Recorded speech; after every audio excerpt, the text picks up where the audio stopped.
अगर आप law student हैं जिसने अभी अपनी लिटिगेशन प्रैक्टिस स्टार्ट किया है, या आप कोई ऐसे व्यक्ति हैं जो अपनी कंप्लेंट खुद ड्राफ्ट करना चाहता है, तो ये वीडियो आपके लिए है। हाय, मेरा नाम है एडवोकेट अलका नुपुर सिंह और ये सीरीज है क्रिमिनल लॉ की। मैंने पिछले वीडियो में आपको वादा किया था कि नेक्स्ट वीडियो में मैं ड्राफ्टिंग के बारे में बात करूंगी, तो आज ये पूरा वीडियो मैं ड्राफ्टिंग के ऊपर लेकर के आई हूँ। पर कुछ भी समझने के पहले ड्राफ्टिंग इंपॉर्टेंट क्यों है, what is the importance of drafting, क्यों सीखनी है आपको ड्राफ्टिंग? क्योंकि आपने अक्सर अपने सीनियर्स को ये कहते हुए सुना होगा कि जी रिटन सबमिशन में इतनी मेहनत कौन करेगा, ओरल आर्ग्यूमेंट्स के टाइम पे हम देख लेंगे। But it has a tendency of backfiring and nobody wants that, right? तो आपको एक अच्छी ड्राफ्टिंग स्किल आना एज एन एडवोकेट बहुत इंपॉर्टेंट है।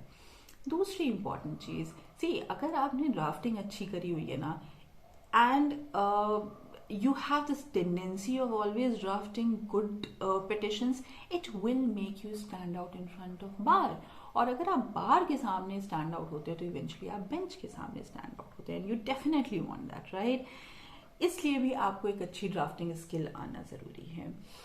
Another thing is that, see, your oral argument depends on your pleading. आप यूं ही कोई नया फैक्ट ले आकर के कोर्ट के सामने नहीं खड़े हो जाते हैं, और अगर आप ऐसा करते हैं तो आप अपने केस को ही वीक कर रहे हैं। इसलिए आप जो भी फैक्ट्स मेंशन करते हैं इसको बहुत सोच समझ के, बहुत ध्यान से और उसको डबल चेक करके अपनी प्लीडिंग में मेंशन करें। प्रेयर्स जैसे कि हम डालते हैं, आप अपने प्रेयर को बहुत ध्यान से ड्राफ्ट करें। आप सोचें कि आपको क्या रिलीफ चाहिए, क्योंकि कोर्ट आपको वही रिलीफ देने वाला है जो आपने डिमांड करी है कोर्ट से, राइट? तो इसलिए आपको इन चीज़ों का ध्यान रखना बहुत ज़रूरी है, और ये आपको तभी आएगा जब आपके अंदर एक अच्छी ड्राफ्टिंग स्किल है। Many a times this happens in certain cases for sure, that if you have a good draft, your case might get resolved at the time of admission itself. And imagine कि आप उस time पे court में आपने उस चीज को draft किया है और आपकी रेपुटेशन पे उसका कितना पॉजिटिव इम्पैक्ट होने वाला है। Plus C, and this is something which is not being told many times to people, but बहुत बड़ी ऐसा होता है कि जज जो होता है ना, जज आपके, अगर आपने अच्छी ड्राफ्टिंग करी तो जज साहब आपके ड्राफ्ट से निकाल करके कुछ चीजें अपने जजमेंट में मेंशन करते हैं। एंड इमेजिन अगर ये होता है तो अपील्स पे और रिवीजन में कितना इफेक्ट पड़ने वाला है, क्योंकि मैटर तो अपील और रिवीजन में जाने वाला है। तो उस पे इसका कितना पॉजिटिव इम्पैक्ट और आपके लिए कितना बेनिफिशियल होता है, ये सोचिए आप। तो इसलिए एक अच्छी ड्राफ्टिंग स्किल आपको पता होना बहुत जरूरी है, और ये आपको सीखना चाहिए। You should invest time in it.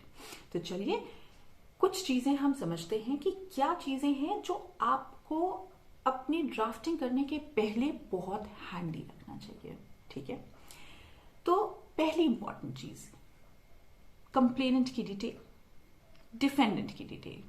Complainant की डिटेल का मतलब क्या है कि जी कंप्लेनेंट की एज क्या है, कंप्लेनेंट अभी कहाँ पे रहता है, complainant wife of, son of, daughter of वो क्या है, और सेम चीज आप जो अक्यूज्ड है उसके बारे में भी आप इस चीज को अपने पास कहीं एक लिख करके रख लेंगे, उसकी डिटेल के बारे में। अगर मान लीजिए कोई कंपनी है ना, तो उसका कंपनी जहां पे है उसका ऑफिशियल एड्रेस क्या है आप वो मेंशन करेंगे, ठीक है? तो आपने ये दो डिटेल्स अपने पास लिख करके हैंडी रख ली।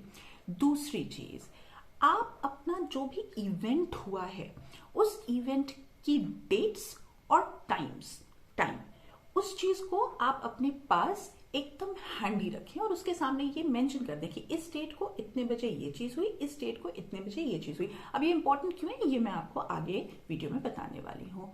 तीसरी इंपॉर्टेंट चीज जो आप अपने पास हैंडी रखेंगे before you start drafting is your documentary evidences, ठीक है? आपके पास जो भी डॉक्यूमेंट्री एविडेंस है वो आप अपने पास एक जगह इकट्ठा रखें। अब डॉक्यूमेंट्री एविडेंस में क्या चीजें हो सकती है, देखिए कुछ भी, मान लीजिए कि डोमेस्टिक वायलेंस का मैटर है जहां पे कुछ क्रूएलिटी हुई है, तो आप उसमें अपने मेडिकल, और आपने कोई मेडिकल अटेंशन लिया है तो आप अपने मेडिकल बिल्स रख सकते हैं। अगर आप कोई मेंटेनेंस का केस है और उसमें आप ये शो कर रहे हैं कि आपको जी अपने बच्चे की स्कूल फी और ट्यूशन फी को भी ऐड करना है, तो जो भी उसकी फी की रिसिप्ट है आप उसको रख सकते हैं। सो बेसिकली आप इन जो भी आपके पास डॉक्यूमेंट्री एविडेंसेस हैं, आप उन सारे डॉक्यूमेंट्री एविडेंसेस को, अगर मान लीजिए कि मेरे दिमाग में अभी तुरंत आ गया कि जो डिफेंडेंट है उससे आपका पहले कभी झगड़ा हुआ या उसका कोई क्रिमिनल बैकग्राउंड है जिसका डिटेल आपके पास है, कोई एफआईआर की कॉपी, या आपके सोसाइटी में था, आपने कभी अपने सोसाइटी के प्रेसिडेंट को उसका कोई एक रिटन कंप्लेंट दिया था तो उसकी कॉपी, उसके खिलाफ कोई एक्शन हुआ तो उसकी कॉपी। तो बेसिकली जो भी डॉक्यूमेंट्री एविडेंसेस आपके पास, आप उसको भी हैंडी रख लीजिए और आप उसकी एक लिस्ट बना लीजिए। तो मोटे मोटे आप इन चीजों को अपने पास ड्राफ्टिंग के पहले रख ले। अब बात करते हैं कि ड्राफ्टिंग करते कैसे हैं, और जब आप ड्राफ्टिंग करते हैं तब किन बातों का आप ध्यान देते हैं। तो देखिए, सबसे पहली चीज जो आपको पता होना चाहिए कि आपके स्टेट में, ठीक है, आपके स्टेट में जो प्लीडिंग है या जो कंप्लेंट है, ठीक है, उसकी का परफॉर्मा क्या है, क्योंकि अलग स्टेट के अलग परफॉर्मर्स होते हैं। अब ये आपको कहाँ पे मिलेगा? आप हाई कोर्ट रूल्स में चले जाएं अपने स्टेट के। हाई कोर्ट रूल्स में सारे परफॉर्मा मेंशन होते हैं कि स्पेसिंग कितनी होनी चाहिए, लाइन कितनी छोड़नी है, मार्जिन कितनी छोड़नी है, फॉन्ट क्या होना चाहिए, ये सारी चीजें उसमें हाई कोर्ट रूल्स में आपको मिल जाएंगी। जरूरी नहीं आप इसके लिए एक बुक खरीदें, आप ऑनलाइन भी देख सकते हैं हाई कोर्ट रूल्स में, वो आपको अवेलेबल हो जाएगा। तो ये हो गया परफॉर्मा के बारे में। फोरम टू फोरम भी आप देख लें, अक्सर होता है फोरम टू फोरम में डिफरेंसेस होते हैं, वो चीज भी आप देख लें। अगर आप अपनी सीपीसी सिविल मैटर्स के लिए और सीआरपीसी अगर आप अपने क्रिमिनल मैटर्स के लिए उनकी बेयर एक्ट के एंड में देखेंगे तो भी आपको काफी टेम्पलेट्स मिल जाएंगे। तो इससे आप देखिए परफॉर्मा हमेशा ध्यान में रखिए, क्योंकि इस क्या होता है ना, अगर आपने उसको फॉलो नहीं करा है तो अक्सर क्या होता है, डिफेक्ट्स लग जाते हैं। तो डिफेक्ट फिर उसको सॉल्व करने में काफी टाइम लगता है, तो डिफेक्ट्स ना लगे इसलिए आप परफॉर्मा अपना चेक कर लीजिए। Now, when you are drafting, what are the things that you have to keep in mind? First, keep it very brief. Brevity is the key. कोई आपका 80 पन्ने का ड्राफ्ट नहीं पढ़ना चाहेगा, है ना। 8 पन्ने का 7 पन्ने का ड्राफ्ट कोई पढ़ लेगा, 80 पन्ने का ड्राफ्ट नहीं पढ़ेगा। आपको मे बी कि आपको ऐसा लगता है एज अ पर्सन कि मुझे सब कुछ बताना है, या आपका क्लाइंट अगर आप एडवोकेट है तो इस चीज को करेगा, जी वकील साहब ने ना बड़ी मेहनत करी है, 80 पन्ने का ड्राफ्ट तैयार करा है, पर ऐसा नहीं होता। आप अपने ड्राफ्ट को शॉर्ट से शॉर्ट रखें, ड्राफ्ट को कंसाइज रखें। और अब आपके पास क्या है कि आपके पास सारे अपनी इवेंट्स डेट टाइम के साथ हैं, है ना। तो आपको देखिए ड्राफ्ट करते वक्त अपने दिमाग में क्या थॉट लेकर के आना है कि मेरा ड्राफ्ट एक ऐसा हो जो जज साहब पहली बार पढ़ रहे हो, उनको कुछ नहीं पता कि क्या होगा, तो जब वो ड्राफ्ट पढ़ें तो उनको आप एक स्टोरी के फॉर्म में उस ड्राफ्ट को समझाएं। तो आप एक हिस्टोरिकल उसका बैकग्राउंड लेते हुए क्रोनोलॉजिकल ऑर्डर में सारी बातों को समझाते चलते हैं। अब क्रोनोलॉजिकल ऑर्डर में समझाने का मतलब क्या है, हम एक एग्जांपल ले लेते हैं। मान लीजिए डोमेस्टिक वायलेंस का केस है, तो आप कैसे समझाएंगे? देखिए, फर्स्ट तो आपने ये मेंशन कर दिया कि जी कंप्लेनेंट ये so and so is the complainant, he is a law abiding citizen, और ये सारी चीजें जो एक स्टैंडर्ड होता है। सेकेंड लाइन में आपने जो आपका डिफेंडेंट है आपने उसके बारे में बता दिया। थर्ड लाइन में आपने कैसे बताया, आप ये बताएंगे कि जी यू नो द मैरिज, अगर हिंदू है तो आपने वो कर दिया कि the marriage has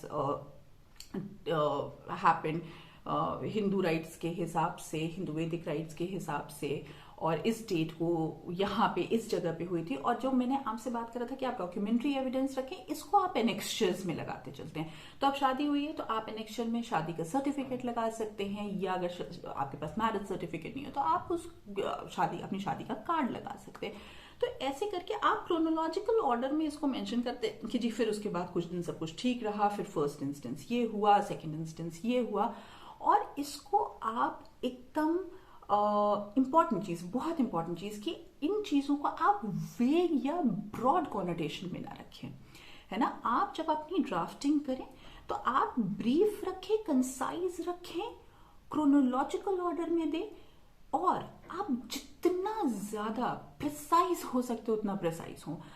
time date जहां पे भी मेंशन कर सकते हैं करें। इनफैक्ट अगर डोमेस्टिक वायलेंस का मैटर है या आपको कोई ऐसी लाइन है जो बोली गई है, देखिए for example mental harassment, if you writing mental harassment that's a weak draft. आप मेंटल हरासमेंट के बजाय अगर आपको लाइन याद है जो भी हिंदी में बोली गई लाइन है, गालियां हैं उसमें, it gets dirty sometimes in court, but see that's the job. So mention that, make it a quotation, और आप उस कोट को मेंशन करें कि ये है. तो वो क्या हो गया ना, प्रिसिशन आपने वहां पे बना लिया. So it has to be very precise. And then you see the prayer. ठीक है, आपने जब पूरा ड्राफ्ट कर लिया तो प्रेयर पे आपको बहुत ध्यान देना है. आपका प्रेयर अच्छा होना चाहिए. आप जितनी चीज सीख करना चाहते हो उन सारी चीजों को उस प्रेयर में मेंशन करें.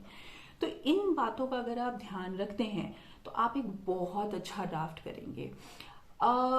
लास्ट में मैं आपको 2 टिप्स देती हूं मेरी तरफ से. एक तो ये कि आप सारी इतनी बात भी ब्रीफ होना चाहिए, क्रोनोलॉजिकल ऑर्डर होना चाहिए, ये भी डेट बतानी है, वो भी टाइम बतानी है. तो अब आपको लगेगा कि जी अब इसमें हम उसको ब्रीफ कैसे करें, तो ड्राफ्ट बहुत लंबा हो जाएगा. नहीं, आप अपने ड्राफ्ट एक बारी एक गो में अपना ड्राफ्ट आप बनाते हैं.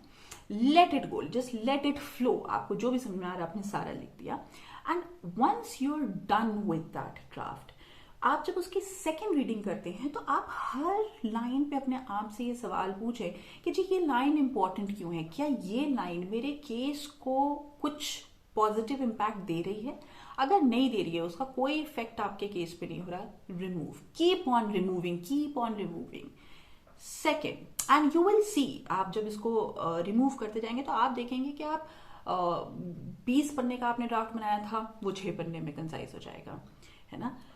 सेकेंड टिप जो मैं अपनी तरफ से देना चाहूंगी कि आपने कई बार सुना होगा लीगल लैंग्वेजेस इंग्लिश लैंग्वेज से डिफरेंट होती है, लॉ की भाषा डिफरेंट है, और जी आप उसके लिए हजारों रुपए देकर के कोर्स करते हैं.